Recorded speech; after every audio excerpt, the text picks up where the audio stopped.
माया विचित्र मरेर के पोला छरा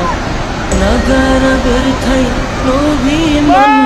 छोडेर जान्छ व्यर्थैको धन आखिर एक पेट खानु छ हाँसी खुसी जिउनु छ अधर्म कहिले नसोच्नु सके पुण्य कमाउनु